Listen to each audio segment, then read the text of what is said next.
তারা হয়তো এই হাদিস জানে না, আল্লাহ পাক ওদের কানের মধ্যে আমার এই হাদিসটা যেন পৌঁছে দেন, আমিন। নবী সাল্লাল্লাহু আলাইহি ওয়াসাল্লাম বলেছেন, আমি মেরাজের রাতে যখন গিয়েছি তখন এক শ্রেণীর মানুষকে দেখেছি, ওদেরকে শাস্তি দেয়া হচ্ছে। কি শাস্তি? জাহান্নামীদের রক্ত এবং পুঁজ ওদেরকে খেতে দেয়া হচ্ছে। জিবরাইল আলাইহিস সালামকে জিজ্ঞাসা করা হলো যে এরা কারা? তিনি বললেন, এরা আপনার উম্মতের সেই সব ব্যক্তি যারা মাদকদ্রব্য সেবন করত। আল্লাহ রাব্বুল আলামিন তার হাবিবের মাধ্যমে জানিয়েছেন, যখন কোনো মুসলিম মাদক সেবন করে বা কোনো ব্যক্তি মাদক সেবন করে তখন 40 দিন তার নামাজ কবুল হয় না। এরপর যদি সে তওবা করে তাহলে আল্লাহ পাক তার তওবা কবুল করবেন ইনশাআল্লাহ। যদি সে আবারও মাদক খায় তওবা করার পর, আবার 40 দিন তার নামাজ কবুল হবে না।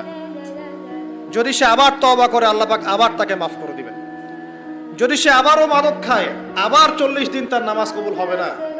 তারপর যদি আবার তওবা করে আবার আল্লাহ তাকে মাফ করে দিবেন। এরপরেও যদি সে আবার মাদকদ্রব্য সেবন করে, নবী সাল্লাল্লাহু আলাইহি ওয়াসাল্লাম বলছেন তাকে আল্লাহ রাব্বুল আলামিন পরকালে মৃত্যুর পরে তিনাতুল খাবাল পান করাবেন। তিনাতুল খাবাল। জিজ্ঞাসা করা হলো, ইয়া রাসূলুল্লাহ, তিনাতুল খাবাল কি জিনিস? নবী সাল্লাল্লাহু আলাইহি ওয়াসাল্লাম উত্তর দিচ্ছেন, এটা হচ্ছে জাহান্নামীদের রক্ত, মাংস, এগুলো পুড়ে পচে যে রসটা বের হবে, এটা হচ্ছে তিনাতুল খাবাল।